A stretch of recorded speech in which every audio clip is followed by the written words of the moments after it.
introduce our speaker today, Dr. Sirinides. So Dr. Sirinides is an associate professor at Pennsylvania State University of Harrisburg. So our neighbor here at the College of Medicine. He's also director of the Institute of State and Regional Affairs. Previously, he was an assistant professor at the University of Pennsylvania's Graduate School of Education and a senior researcher at the Consortium of Policy Research and Education. So we are delighted that we were able to attract him to Penn State University. From 2009 through 2011, he was the first director of research and evaluation for early childhood at the Pennsylvania Department of Education, where he worked with state teams and stakeholders to develop and implement a broad research program to inform and promote the effectiveness of the state's children and family services. Dr. Sirinides has led multiple large-scale federally and foundation-funded studies. Over the past decade, he's been PI for more than $30 million in research, including the independent evaluation of I3 National Scale-Up of Reading Recovery, which is the largest randomized controlled trial conducted to date in education. Dr. Sirinides is an expert in advanced statistical analytic techniques, program evaluation, and measurement. He has experience in application of quasi-experimental and economic methods to answer social policy questions. He also brings expertise in the use of integrated data systems for public sector planning and evaluation. So with that, the stage is yours, Dr. Sirinides. Thank you again for joining us today for the seminar series. Yes, thank you, Dr. Krasniewski, and thank you for the warm invitation, for the introduction, and compliments on pronouncing my name correctly. I have a Greek name, which can be tricky to pronounce, especially with so many vowels. So if, like me, you don't speak the language, it may help to know that it rhymes with Archimedes. That may help. If not, it's still spelled the same way. But even though I'm not Greek, I don't speak Greek, I do appreciate and celebrate the contributions of ancient Greece to civilization, specifically math and science, and the spirit of discovery and learning through data and evidence that I think is the spirit that we have here on this call, certainly at the Translation Science Institute and as part of this seminar series. And so sort of with that spirit of thinking of how we can gain insight and share knowledge through evidence. It's a pleasure to be here. And if you're Greek, then you can celebrate that with me. If not, we can all enjoy tzatziki together. So in preparing remarks for this presentation, I just wanted to reflect on two recent conversations I had. And inform some of my thinking for this call. One was a colleague from another university who was complaining about their unfulfilling job. And for him, there seemed to be a disconnect between the work he was doing and the impact that he wanted to have.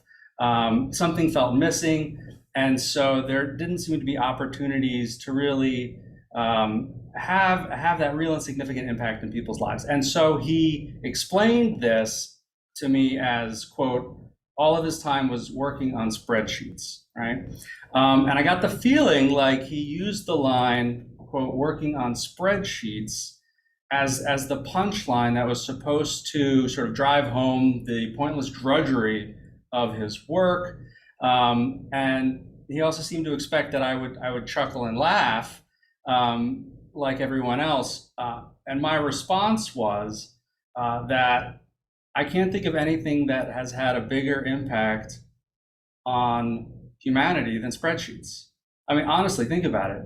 You know, in the battle against chaos and ignorance, we are looking for order through rows and columns. And if you're similar research-minded people like me, analysts, scientists, researchers, it's easy for us, I think, to be passionate about discussing research and data. In fact, it's exciting. The hard work might be to make it seem boring. And unfortunately, there are many hardworking researchers. And I should have been kinder, but I meant it. it was probably a funny story that he told many times until I came along, and then I started to tell my funny story of this encounter over and over until one time when I didn't get a laugh. So last month I was in attendance at a Health and Human Services meeting in Philadelphia, and I found myself sitting next to the newly appointed Deputy Commissioner for Early Childhood in the state of New York. And, we were talking back and forth, and she's new to the job. And what she shared as we engaged in conversation is that, she's new, her team was bringing her a lot of data, information on risk factors and on vulnerable populations and things like that. I was very familiar with this because my role at this conference was to share some of our research in Pennsylvania, but also I have a background, as Dr. Korzeniewski mentioned, in the public sector, developing data systems for early childhood integrated across platforms and programs. And as she was mentioning how her team was bringing her all this information, what struck her was that no one was going out and talking to these people and engaging in conversations with the individuals represented by the data. And her frustration stemmed from the fact that they were getting trapped in the realm of data, intentionally or unintentionally, and that it became a shield to avoid taking necessary action, right? Translating out to action and to impact. Meaningful conversations, those directly affected by the issues at hand. And one thing she said, which stuck with me, was that access to data is a privilege that can be weaponized. I had never really thought of it that way. It stuck with me. I think understanding the limitations of relying solely on data, right? We need to, as she urged her team, not get stuck in the intricacies, reach out, talk to people, have those human connections, conversations, gain a deeper understanding of the lived experiences and perspectives of those who the data represents. And so while data and research and evidence is a tool for positive change, it could be a barrier to meaningful action. And I want to just thank you for inviting me. I think CTSI lives in this tension. I think those on the call probably are familiar where we can see data and research as a tool and a beacon of light, but also a privilege and a resource that must be shared to ensure reciprocity and equity. I think that is I hope the spirit here, and so I'd like to sign up. I don't know, is there a membership process? I can find out more later in the chat perhaps. But becoming more involved, my interest in being here, I think it's one obvious path forward is through collaboration. So what I'd like to do is share with you the organization here at Penn State Harrisburg, which I direct, give you a sense of the services, the projects, the capacity that we offer. And my interest is that we can find opportunities for collaboration. And so let me just introduce you now to the Institute of State and Regional Affairs and the centers that are within the Institute.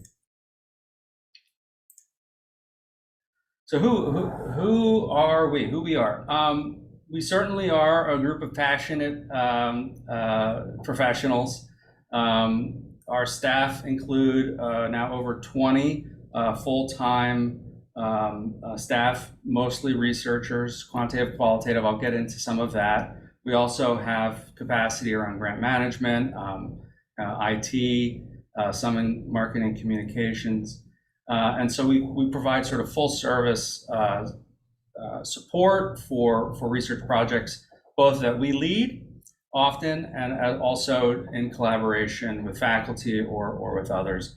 The final statement here is we are now this year celebrating our 50th year, which is for us very exciting. At All College Day at Penn State Harrisburg soon, we will have opportunities to sort of reintroduce ourselves to various communities as we celebrate our 50th year. Just briefly wanted to mention here that we are an applied research training and public service unit of Penn State Harrisburg. That theme of public service has been important for the Institute for 50 years. One of my goals as director as of 2020 is to sort of reaffirm that special status role of Penn State Harrisburg as it relates to state government and the region, and then to extend that to the country, to other local agencies and nonprofits. So in particular, the Institute supports usually public sector through research partnership models that are interdisciplinary and act as that bridge from Penn State Harrisburg and the larger university to many state agencies. As I mentioned, we have an excellent team of professional staff arrayed across the various centers and units with different areas of expertise, both technical and subject matter.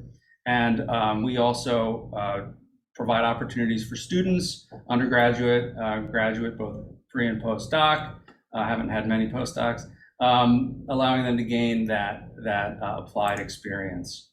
So, as is the case in many Penn State and other academic sort of units, the Institute is an umbrella that comprises different centers.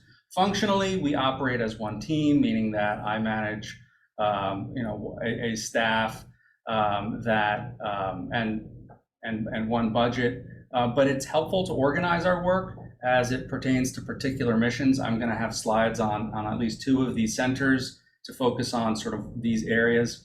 As I mentioned, we have significant IT support, which is necessary for our projects, including not just desktop, but database, analytic, cloud-based. So that has been an important part of our work. And there's a fourth leg of the stool. Oftentimes in academia, we have research, teaching, training, and service. But from the beginning, the Institute of State and Regional Affairs has had a particular interest and focus on regional economic development, which has been a body of work that we have done for many years.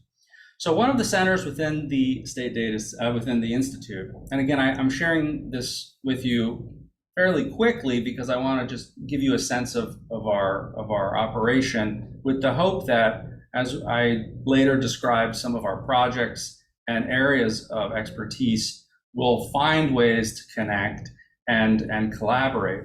The State Data Center was established by Governor's executive order as the authoritative source of Pennsylvania's demographic, population, and economic data, and has served as the liaison to the U.S. Department of Commerce Census Bureau as the state affiliate, as they have a state affiliate model.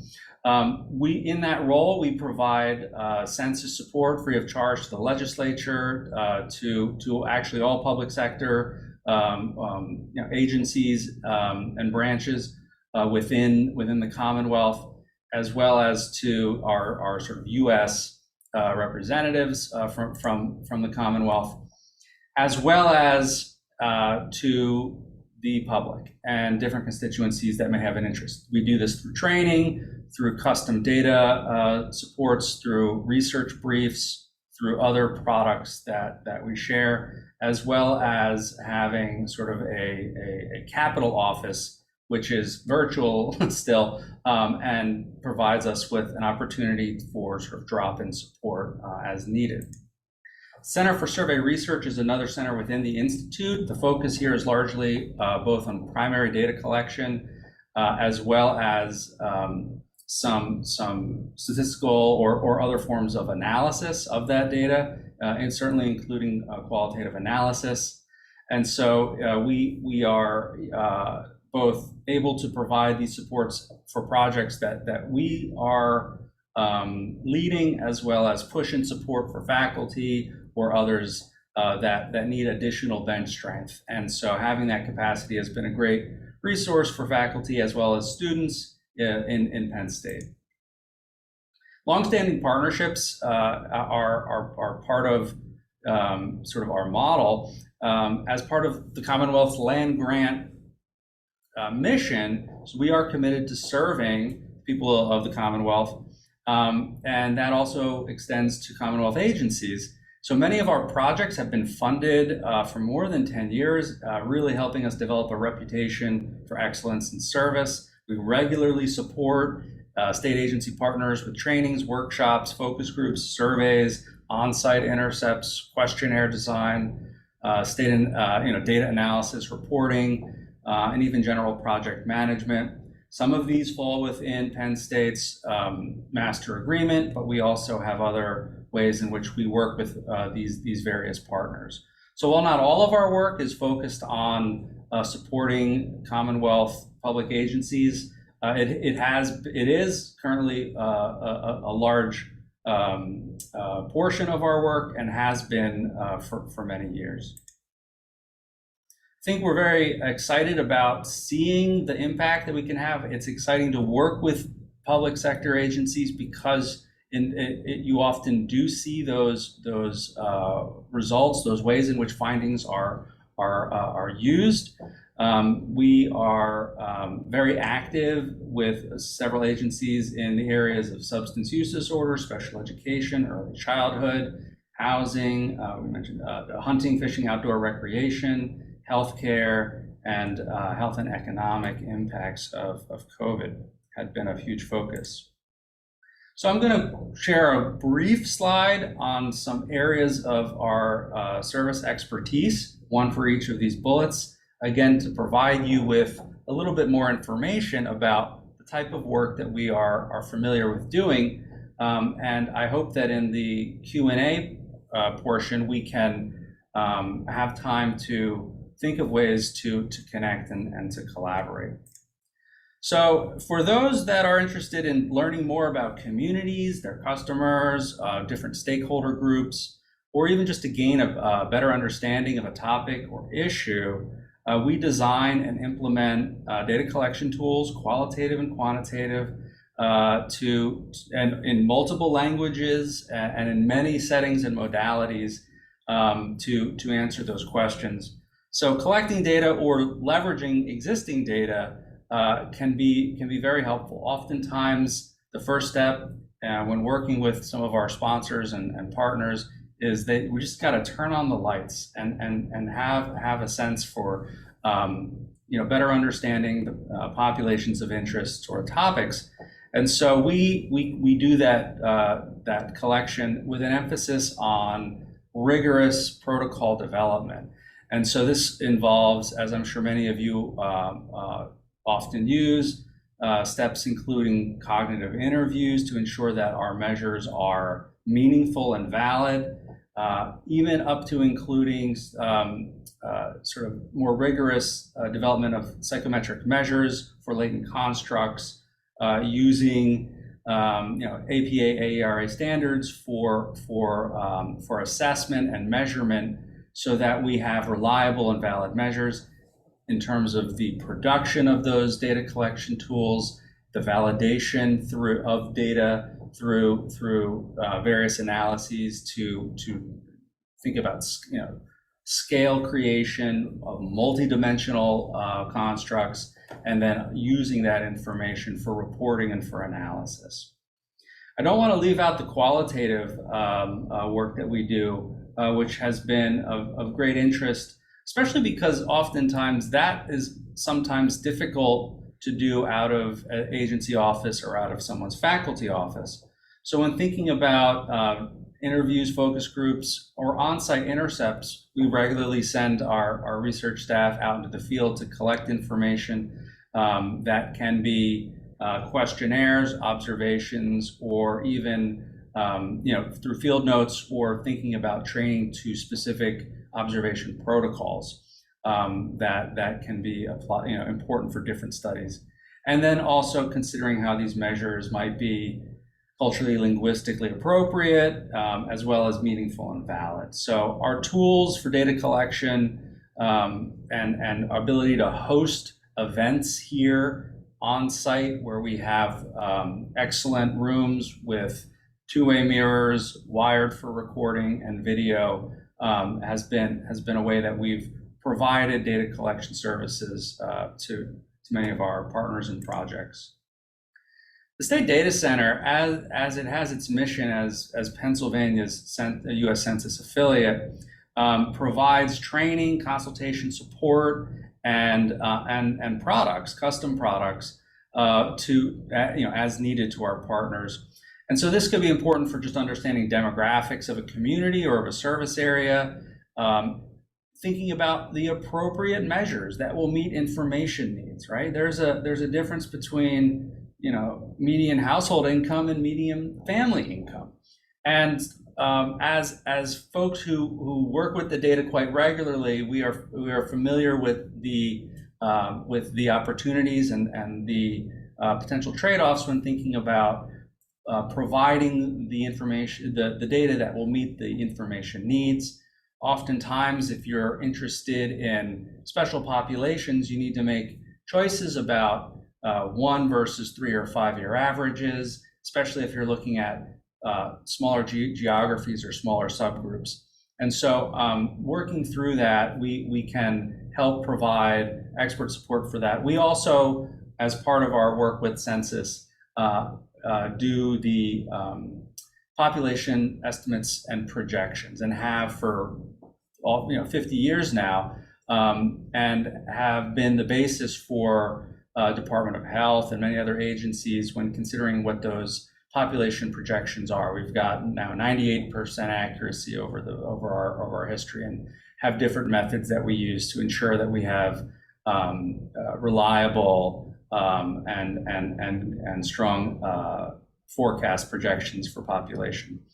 And that could include information beyond what the census provides. Another example is, at times we've been asked to provide single year age cohorts. This is important for early childhood, age 0, 1, 2, 3, 4, 5, not supported by the census public tools. And there are concerns about the utilization because of reliability, but under the right circumstances, that information can be helpful, and we can provide those estimates. We also have an annual data conference, which is an exciting time for us to bring folks together who are all users of various census products, or who are working with demographic or population data. Are you interested in combining multiple sources of data into a centralized location? We often implement solutions that produce secure and integrated data products from disparate data sources. As was mentioned in my introduction, a lot of my work when I was at the Early Childhood Office as the Director of Research and Evaluation, then 2009 to 2011, was pulling together information from different agencies into Pennsylvania's integrated early childhood data system. And so when thinking about the benefits, but the challenges, multidisciplinary, of having integrated data, we have provided to many of our projects and partners these types of management and integration solutions. And so this could be through some of our, whatever the platform, we're Azure, or if it's on-site SQL Server, we work quite a bit with R through their Posit, Workbench, and Connect platforms, and Google Analytics.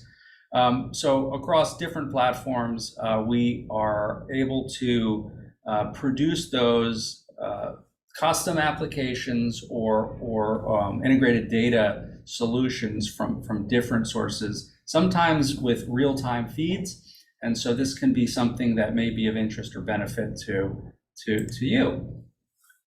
What do you do with all that data? Well, it's great when you have that, but it's sometimes a situation where you've got a supercharged race car and only 50 yards of road ahead of you. So thinking about solutions to take the information for reporting, for analysis, and visualization. There are many visualization innovations and opportunities, different ways of thinking about that. So we work with our friends and partners to make complex data easier to access, to explore, and to use.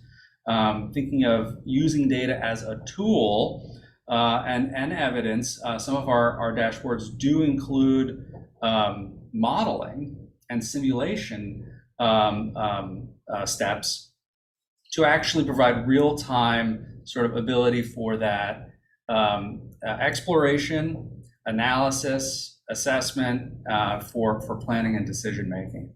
And so even if the data exists or it needs to be collected, if it's been analyzed or if it's still sort of new, thinking of your goals and contexts to produce user-friendly outputs to help solve those problems, inform decisions, and help data sort of come alive. Oop, I clicked on a link. I could show you a link. Sure, why not? So here's one of our data census tools. And the only purpose here was to think about how urban area changes have occurred from the last decennial to the current. So it's just a little drag bar here. Our data team was interested to see how the new decennial reclassified. Hopefully you can see this. I don't know if you can, or if you're still looking at my slides. But if I'm sharing my screen and not the PowerPoint application, you'll see that, drag tool, and there are changes to urban areas, and how that footprint now has been updated, an important area for us to understand, especially in Pennsylvania. All right. Oh, you probably didn't see that because I had it on the wrong screen. Okay, so I will continue. Research and evaluation. Hopefully I was on the right slide earlier, but research, is an area that we have a lot of interest and emphasis. And this could be through monitoring, process evaluation, economic impacts or outcomes. Diagnostic or predictive analyses are useful for answering certain questions. But program monitoring, thinking of fidelity of implementation, or other ways of better understanding the operations of a program or policy, are things that often require design. It's difficult to make up for lack of design, and so beginning early and planning to integrate various research and evaluation components into the rollout of different programs is helpful. As was also mentioned, I have done quite a work with RCTs, including the largest randomized trial conducted in schools. And so whether it be experimental or quasi-experimental or other forms of evaluation, we help to answer those questions and provide that service. And my final slide on services is around planning and decision making, just helping to do that organizational capacity assessment around strengths, weaknesses, performance. How can performance be improved? Is there a focus on resources? Developing, whether it be a full logic model and plan from that to assign metrics to all of the pieces and parts, or if it's simply to help improve performance to achieve a desired result. A lot of our work with state agencies does center on this idea of bringing together multiple perspectives from the community to understand what's happening, and then why and what to do about that, and engage and gain insights from different stakeholders to do so, and combining with the different powerful data tools. I wanted to just give you a few examples of collaboration. We have certainly a lot of Penn State Harrisburg faculty who we work with, but even outside, when thinking about Department of Animal Sciences, Penn State Cancer Institute, the SSRI, Behavioral Health and Medicine.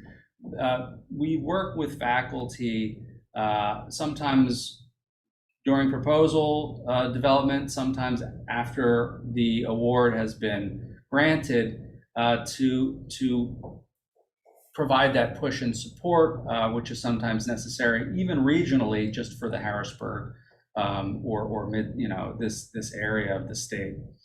In addition, we have worked with Penn State Harrisburg faculty. I won't go into detail here, across our different schools, And so in that way, just wanted to share how we strive to be multidisciplinary in our methods, but also thinking about having interdisciplinary studies where we can provide support and work with experts in different disciplines. I may have gone fairly quickly through these slides, so I won't apologize too much about that. My intention here was to introduce myself, Penn State Harrisburg's Institute of State and Regional Affairs, again, share with you the types of work that we are familiar and expert in, as well as to give you a sense for the types of projects that we are comfortable supporting so that we can get to know each other. So if it's collaboration at an early stage, or if there are opportunities to even use us as a dissemination outlet for some of your work, I think that would be very exciting for me and for the team. Additionally, for proposal writing, we know, especially for many federal competitions, quite a lot of points are given to capacity and to a demonstrated record of success, specifically in the proposed activities of the grant competition.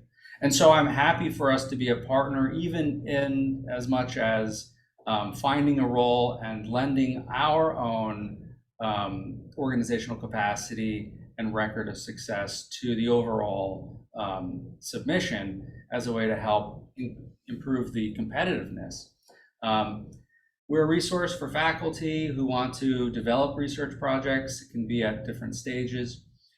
We are highly focused on addressing the needs of state agencies, but want to make sure we are not exclusive in that regard, and so have a view toward our region and to the whole Commonwealth, and have sort of those concentric circles of our focus.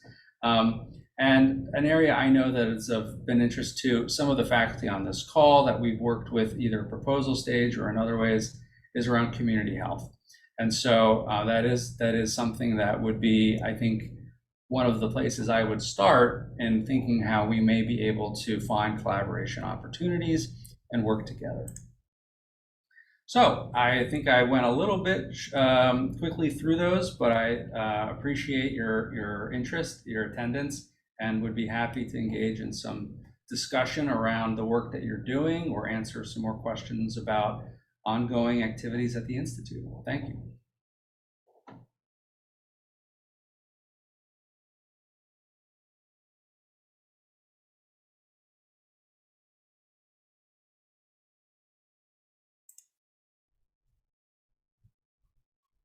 Today, please feel free to put that in chat or just open your microphone and ask.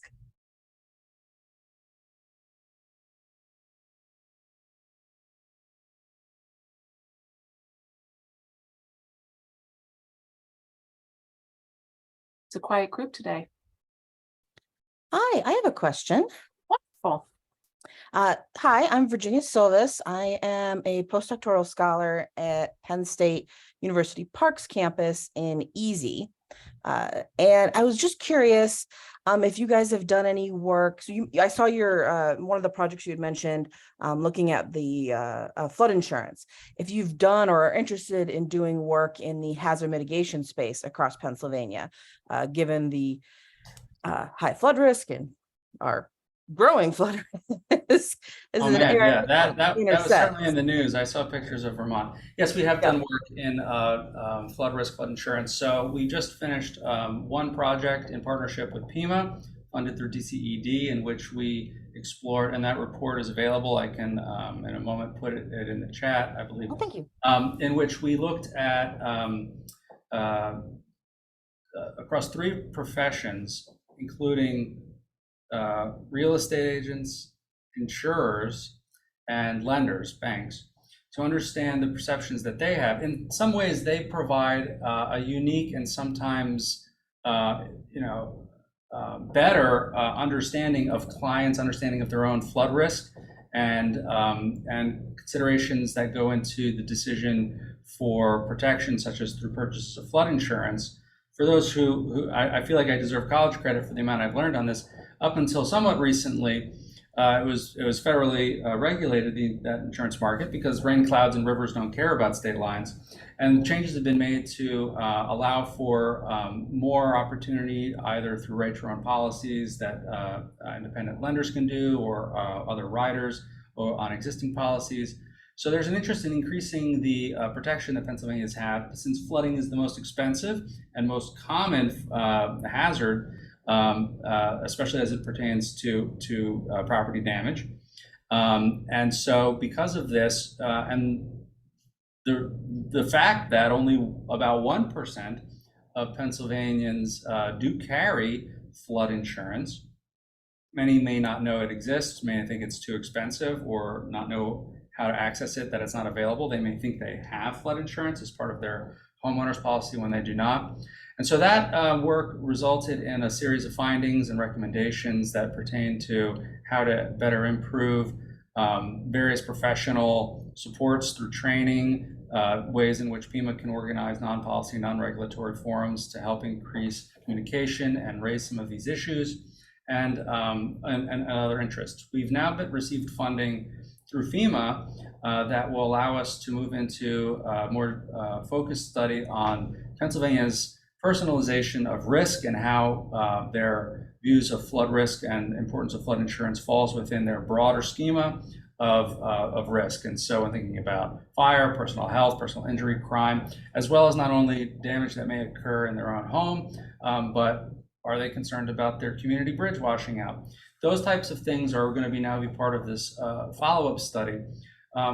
One of the things that I know Penn State has been strong in as it pertains to flooding and flood insurance is working nationally, as well as working with the state and different communities, and providing many sort of data tools to help better understand risk.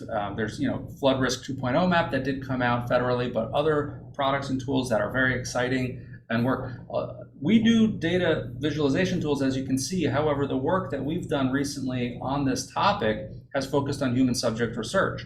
And so in that regard, we've done mixed method studies. Here we have both survey work and interviews, and we're going to follow up with some interview work and some planned quasi-experimental analyses of those data to really unpack what are these dimensions of that are contribute to the understanding of, again, personalized risk from this particular form of natural hazard, as well as decisions that go into their steps to address this.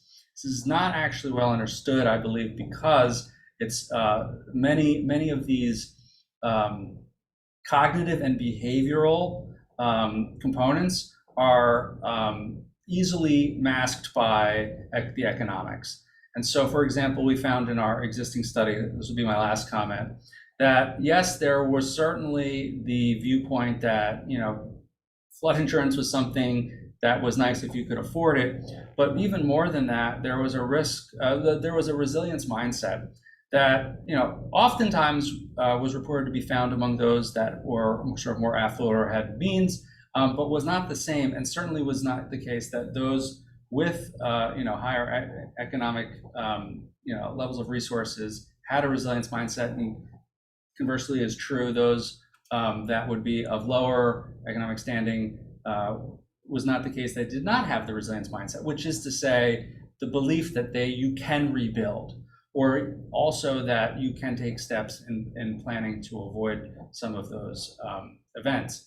And so as we move into the second phase of work, we're going to be focusing more on some of those cognitive and behavioral components that we think are very important to better understanding this at an individual, but also at that community level. So thank you for the question.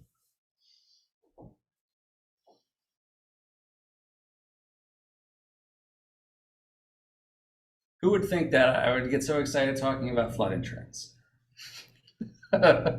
I'll say this. I mean, another part of this, and I'm going to gloss over some of the details here, but part of the federal government's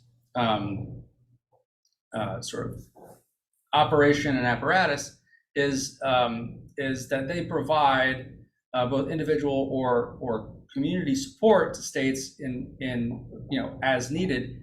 And some of the allocation of funding, in the different streams, there are many different funding streams, is in part related to states, the number of folks who are insured. And so Pennsylvania has an interest in having an increase in the coverage of residents, both homeowners and renters, and commercial, in order for them to be protected, but also to gain access to some of those, federal resources as well. So those are connected. In a similar way, we've worked with the Game Commission, Gaming Commission, to do quite a bit of work around purchasing of hunting licenses. Well, they certainly want to increase the number of purchase licenses. One of the reasons, and I don't want to limit it to this, but again, federal funds for the conservation of state lands is in part connected to the number of purchased hunting licenses. And so if you're interested in Pennsylvania receiving more federal dollars for the conservation of state lands, parks, then you should be excited about efforts to try to increase the sales and number of people who purchase hunting licenses. So, even though some of these topics like flood insurance or some others may on one level feel fairly niche, it's clear that there are broader impacts, community and commonwealth, for many of these programs in ways that until I learned more, I didn't know about. And it's exciting to see that there are ways in which we can provide different types of support to agencies or to communities in ways that actually do have significant impacts when thinking about being more resilient toward natural hazards, or having more resources that are being devoted toward the conservation of our state lands and those types of things. I have a question.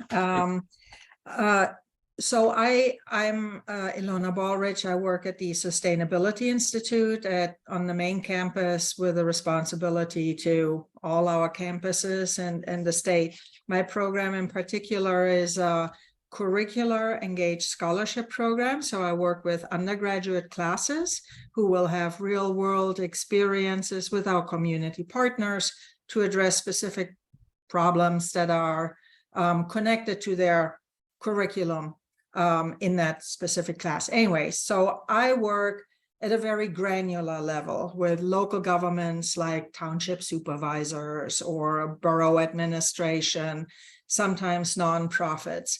At what level, let's assume that a county or maybe a borough or a city has specific needs for data collection to make a case for a very specific project.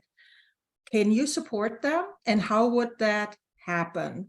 Do you find the researchers, for example, who could have this really impactful research with a community partner, or if you could explain that? Thank you for the question. So, we certainly have done work with different jurisdictions, municipalities, boroughs, and things such as that. For example, we've done statewide surveys of borough officials that have been of interest. Now, that's not what you're talking about here. You're just talking about a very specific locality and the interest that they may have in having some research partnership activities. We've worked with United Ways. We've worked with other types of nonprofit or local organizations that are interested in doing sort of more community-based efforts around engagement, around development, oftentimes focused on a particular topic. I want to get to answering your question, but I had mentioned that fourth leg of the stool that has historically been part of the Institute's sort of mission around that regional planning, because many of the important, policies, decisions, investments, services are things that are not at the state level, but are too big for a small borough or township to take on themselves. And so that is the reason why we have entire disciplines, fields of study, national professional organizations, multiple, focused on this idea of planning. It can sometimes be called different things, but having that regional sort of conversation and analysis, a level of analysis, is critical to understanding and solving so many problems that we face. As it pertains to individual townships, boroughs, or others who may be looking for research partnerships, I'd say if it is a area focused on demographic data that may be existing either through census or state agency data, then we routinely provide those types of sort of supports and information.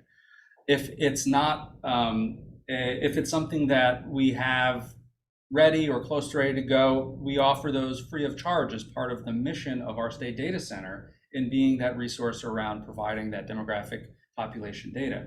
So if there are questions there, if data collection were involved, then I would ask some more follow-up questions around, is this an area of specialized sort of disciplinary work in which we would look to try to connect those folks with some faculty or expert in the area that they are interested in developing some new research activities and collaboration around. And if it's something that's a little bit more straightforward, I think that we would be open to that. Although it could be also there that we have opportunities to connect them with others in their local area that could provide them with support. So even in terms of thinking about work we do, it's certainly many cases working with certain groups that are in our region. We're working with the Catherine Hershey School on an evaluation of their efforts to implement some new programs and services, et cetera. It's kind of one organization. So the answer is yes. And we're also happy, as I think you mentioned, that we can be a bridge, right, to others and help make those connections if it makes sense and is appropriate. Thank you. What's very exciting is if we find that there are questions or information needs that are emerging from this group that are shared by others, right? And there we may see opportunities for us to help make those connections as well, or to think about building on our work with one sponsor, client, or partner to then form some broader efforts. An example of this could be geographic, or it could be topical. So we're now engaged with Governor Shapiro's new I forget the title. Norman Bristol Cologne. I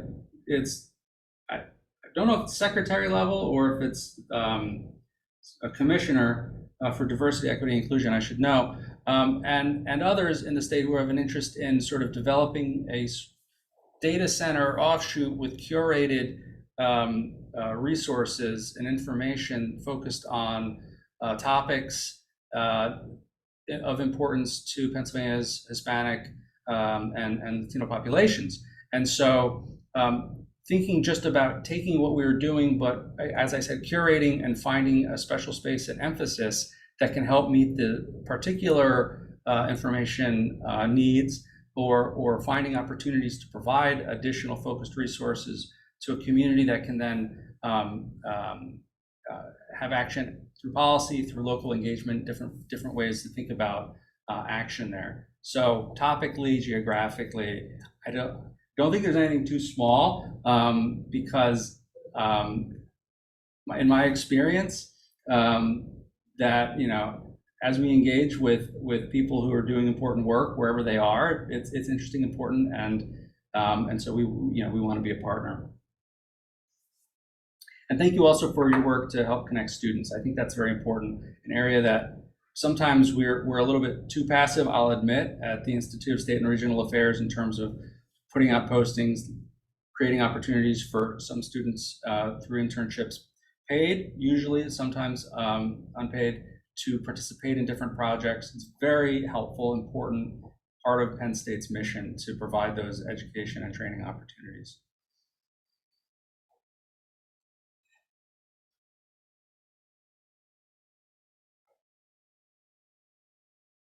Any other questions for Dr. Sirinides?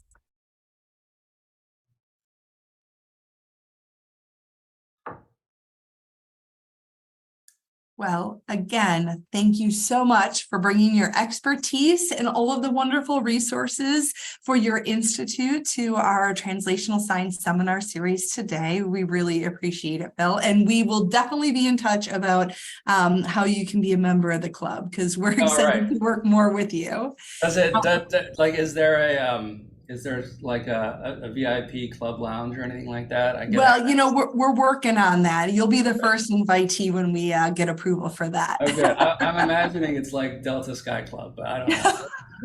Oh, I love that. Well, don't get your hopes too high for that. I'm kidding. Okay, well, I thank do you. want to invite everyone to our next session, which will be held August 3rd. So it's coming right up next week from 12 to 1 again. It will feature Dr. Heather Stuckey and qualitative research methods in translational science. So again, thank you all for your attendance today. And thank you, Dr. Sirinides, for your expertise in sharing that with us. We're forever grateful. Have a wonderful day.